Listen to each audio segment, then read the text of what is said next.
Hey everyone, so today I am going to be talking about all of my favorites from the month of March. I have a good amount of favorites this month, so I just want to get straight into it. So if you guys want to see everything I've been obsessing over throughout the month of March, then just keep on watching. Alright, so the first thing I want to talk about, Tan Luxe Self Tanners. So this is the Tan Luxe The Water, which is a hydrating self-tanning water. Probably the most unique self-tanning product I've ever used. I didn't have to use a mitt with this, and I literally just spray this on the areas that I want a tan, and I use my hands to spread it. Then I just wash my hands when I'm done. Obviously you don't want to get self-tanner on the palms of your hands. I was just really blown away by how tan this made me and how good it smells initially. As it starts to develop, it does get that typical self-tanning scent, which just isn't very pleasant smelling. I don't even really know how to describe it, but they all end up smelling the same. But initially it doesn't smell bad at all. In fact, it smells wonderful. Yeah, this is just one of those products that really surprised me, and I just had to mention it because I will be using this self-tanner from now on when I decide to self-tan. So I also want to mention the Tan Luxe Face Illuminating Self-Tan Drops. This is another amazing product that I've been getting a lot of use of. This is the light medium. They have like a medium dark, and I just realized that this is medium dark, which is probably why it made me so tan.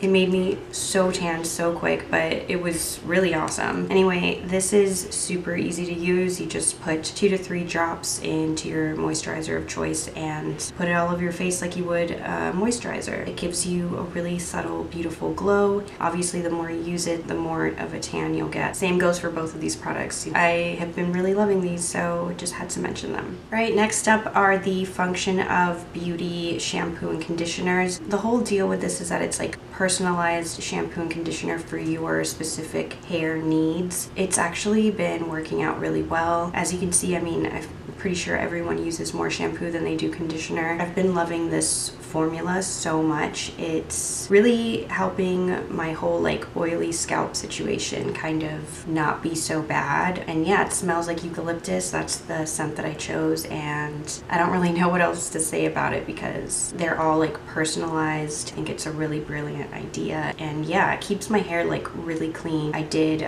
choose oiliness as an issue for me, and it's definitely helping with that. So it makes my hair feel really clean, but it also leaves it feeling shiny and soft and volumized. So just all in all, I really like these. All right, next up is the SkinRxLab MadeCera cream. This is a moisturizer. I did mention this in my previous video. It's a relatively new moisturizer to my collection, but it's quickly become a favorite. It has ceramides, niacinamide, centella asiatica, and just a chock full of really wonderful ingredients. It's just kind of one of those moisturizers that you can't go wrong using, and I really like that about it. I got this on beautypark.com, which is an awesome website. If you guys haven't heard of it, highly recommend it because it's kind of like having a VIB sale all year round.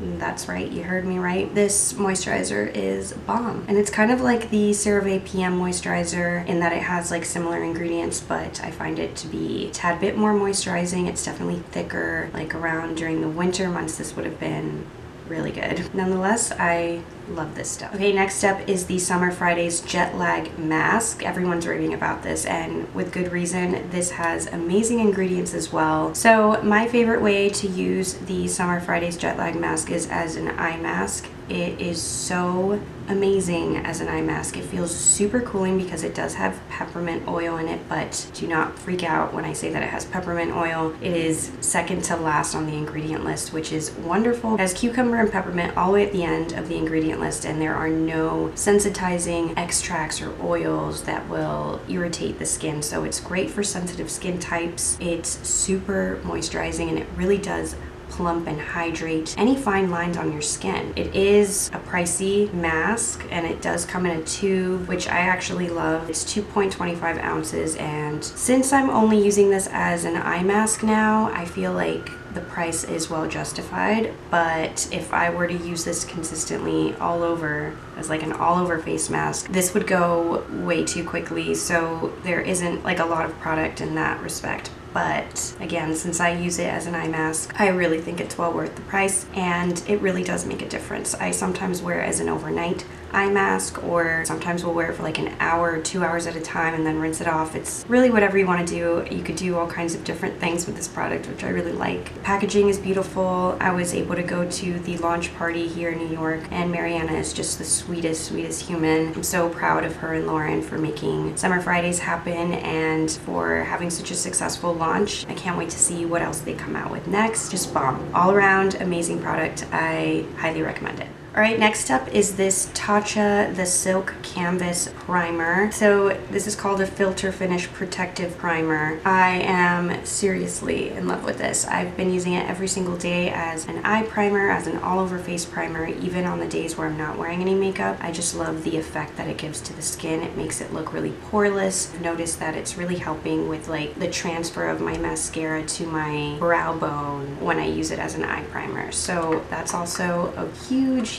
bonus in my opinion, because that's been a huge issue for me. I've already hit pan, I guess you could say pan, but it's not really a pan in this product. I've already made a very large dent in this product, and I do like to use it with the disc that it comes with. I don't like that. If it was magnetic, that would be awesome, because then I would have a place to, you know, keep it together, but it kind of ends up on its own and I feel like I'm gonna lose it. But what you're supposed to do is drag it up to this line right here. I use a little bit less than that because I find that it's more than enough product for the entire face. A little bit really does go a long way with this stuff, and although it is pricey, I do think that it's well worth the money because it's a very unique primer, and I haven't liked a primer this much in a long time. So yeah, I had to mention it. It is absolutely stunning, and I love that it kind of doubles as skincare because it has like skin loving ingredients. Invisible layers of soap instantly filter away imperfections and impurities for alluring skin all day and over time. I also love the packaging. I think it's stunning, so super into it. Next up is this Mokoto Rose Bulgaire Marula body oil. I am just completely obsessed with this oil. It's more like a dry oil, so it doesn't make you feel all like slippy and nasty, so it really does sink into your skin. My favorite part about this is the fact that it's in a spray bottle. I feel like more oils should be packaged this way. It just makes for really easy application. I have this on my bedside because I love using it as a cuticle oil for my hands, for my elbows, just anywhere that feels extra dry and needs like kind of extra love and attention. I'll apply this. It also smells beautiful. It has a blend of like rose, patchouli, marula, just like really beautiful oils. Again, I just can't get enough of this product. It's stunning. Also, the packaging is gorgeous and I just love it. Highly recommend if you guys are looking for a new oil. This one is just amazing. All right, so next up is makeup, and this really did take me by surprise. I did not expect to like it as much as I do, but I'm really glad that I do because it is so affordable. This is the Sephora Bright Future Skin Tint with SPF 25. You get less than a fluid ounce in here, but I'm happy to say that a little bit really does go a long way with this. You do want to give it a good shake before applying it. My favorite way to apply it is with the Sephora Multitasker Complexion brush, and it's just a really beautiful tint. It has a pretty decent amount of coverage for being a skin tint. It's just like hydrating, but it has like kind of like a demi matte finish, so you still have like a glow to the skin. The coverage, again, it's just like it really wowed me. It's definitely just bomb. And I picked up the shade 12 Ecru. I'm not sure if I'm saying that correctly or not. They have a really good shade range. I really wanted to get a skin tint for spring and summer, and I feel like this is really gonna do it for me. I'm just so happy that it was this one because it's only $18, so. Alright, so next up is the Lime Crime Venus XL palette. This palette is stunning, and if you've been watching my channel, you know that I'm a huge fan of the Lime Crime Venus palettes. I have both Venus 1 and Venus 2, so naturally when they came out with Venus XL, I was here for it AF. So here it is. It's stunning. The mirror is huge. It's gorgeous. Wide range of berries and neutrals and warm tones. It's just stunning palette. My only problem with this palette is the fact that there really isn't like really light inner corner highlight shade or a really light, like muted, neutral transition shade. Although Scallop does look like it would be a good transition shade, in the pan it looks a lot paler than the way it looks on my eyes. So it actually ends up being like, it's just really bright on my eyes for some reason. I have this on today. I used a mixture of Scallop, Flora, Burnt Gold, and also this shade right here, Eden. Just all around a really lovely palette. They blend beautifully, and I do wish that there were a few more lighter shades in the palette just to kind of ease into the darker shades a little bit better. That way I could feel like, okay, this is a complete palette that I can take with me anywhere and be good. I feel like it's missing shades that would make that easy for me to do in my head. So kind of one of those palettes you want to bring another one along with you, because there's something incomplete about the range of shades here for me personally, but they're all stunning. All the ones that I've used have blended beautifully. I've had no issue with them whatsoever. They're super pigmented, and yeah, it's a gorgeous palette. So I'm looking forward to Venus 3. I think they're coming out with another one, I heard, so I can't wait for that. But yeah, I'm really happy with this one. The Ilia Lipsticks, I bought two. This one is lip conditioner in the shade Shell Shock. It's the color that I have on right now in conjunction with Colored Rain, Electric Rain liquid lipstick. I just put like a little bit of this over top. The reason I picked up the Ilia lipsticks is because I didn't realize how many lipsticks I had in my collection that weren't celiac friendly, so I started going on a Google hunt to find gluten-free lipsticks, and Ilia ended up being one of the brands that popped up. I went ahead and bought two shades, and I've absolutely been loving this. It's my kind of color, bright coral, definitely a more sheer color. It is a lip conditioner. The other shade that I picked up is more of like a lipstick. It's more opaque, and it's also more of like a nudish terracotta color. So really good, really moisturizing, and they smell amazing as well, and they taste good. It's just all around, I'm a huge fan of the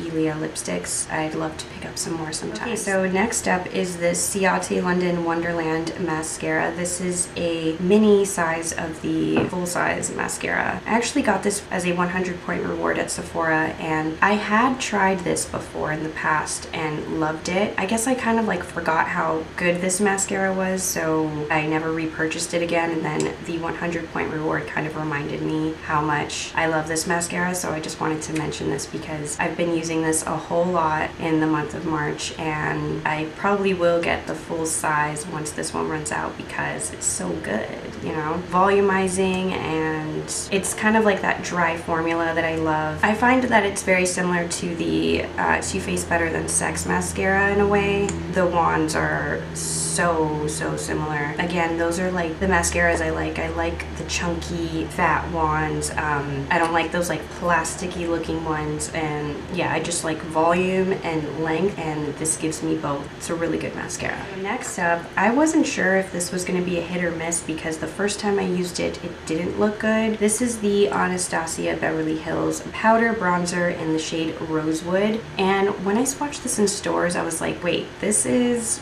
for fair skin tones. It looks so deep. I mean, I don't know if the camera is doing it justice. I mean, I'm pretty sure that it is because it's like next to my face, and this looks like a red brown color. It's the most red toned bronzer I have in my collection currently, so I was a little bit like nervous to go ahead and pick this up, but I did it anyway. And the first time I had used it, I used it with the skin tint, and I had blended this out with my hands, and I think that's why it didn't blend very well over top of the hand application of this. It kind of like skipped around, and it just didn't look right. And then I used it again, and I actually ended up really liking it. I have it on today pretty much all over, and I think it's safe to say that I really like this a lot. It blends beautifully, and it does have this like reddish tint to it, but there's something about it that like just kind of awakens the complexion and just makes you look really healthy and naturally bronzed, if that makes sense. So definitely a unique bronzer shade, which is why I think I want to keep this one. It's also matte, which is nice. And of course, I really like the packaging. They came out with a lot of different shades. I am kind of curious to try other ones. This is the Becca Cosmetics Shimmering Skin Perfector in the shade Gradient Glow. This is what it looks like. It's literally a gradient glow. Now, although this is one of Becca's Shimmering Skin Perfectors, I actually like to use this all over as like an all over face glow. Kind of reminds me of the Laura Mercier Mosaics, which I used to be a huge fan of and used all of the time. You could also use these shades individually if you have a thin enough brush. This shade, for example, right here is a gorgeous, gorgeous, gorgeous highlight. It's just so stunning. I have this all over, kind of like an all over glow, because I just feel like it's really nice for the summertime, and you could use this on the eyes, you could use them individually, like I said before, if you have a thin enough brush. I do like the versatility of this product, and I wouldn't necessarily limit this to just a shimmering skin perfector or one of Becca's highlighters, because you'd be limiting the amount of things that you could do with this product, and I think that it looks so beautiful as like a bronzy glow all over the skin. It's just lovely. So I love it. Alright guys, so that was it for my March favorites. I hope you guys enjoyed it. If you did, please don't forget to give it a big thumbs up. And if you haven't already, please don't forget to subscribe to my channel. It would make me so happy if you subscribed. I will also put all of my social media handles somewhere over here for you guys. And yeah, that is pretty much it for this video. I hope you guys enjoyed it, and I will see you all in the next one. Bye.